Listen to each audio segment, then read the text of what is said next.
ఏదైతే సుప్రీంకోర్టు ప్రధాన న్యాయమూర్తి గారి మీద నిన్న కోర్టు ఆవరణలోనే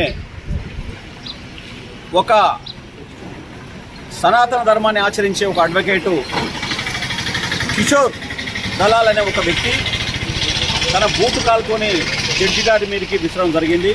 అది జడ్జి గారికి అయితే తగలలేదు, కానీ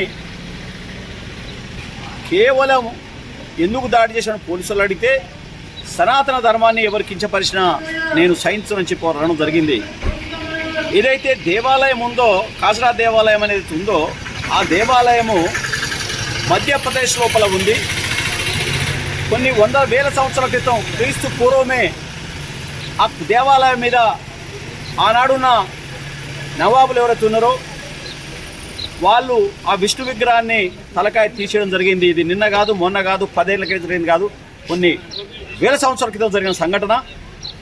అతను ఎవరైతే కిషోర్ అడ్వకేట్ ఉన్నాడో ఆయన అనేక సార్లు ఉత్తరప్రదేశ్ ప్రభుత్వానికి అప్పీల్ చేస్తే వాళ్ళు పట్టించుకుంది అంటుండ్రు. అక్కడ మధ్యప్రదేశ్లో ఒక 3 పర్యాలుగా బీజేపీ గవర్నమెంట్ ఉంది కదా, సనాతన ధర్మాన్ని కాపాడగలడు కదా, బీజేపీ లక్ష్యం, అక్కడ చేయొచ్చు కదా, చేయలేదు.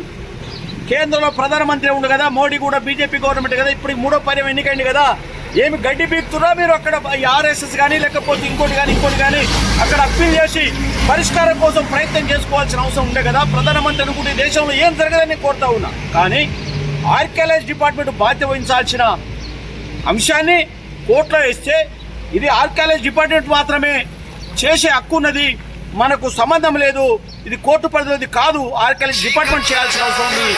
ఆ ఏదైతే విగ్రహాన్ని పునఃపరిశీలించడం అనేది అన్నమాట సుప్రీంకోర్టు జస్టిస్ చెప్పిన తర్వాత మళ్ళీ పదే అడుగుతుంటే, అరే విష్ణుని భక్తుని పూజిస్తారు కదా, విష్ణుదేవునికి ప్రార్థనలు అడగండి అయ్యా అని అంటే దాన్ని తప్పుగా తీసుకుని మాట్లాడడం జరిగింది.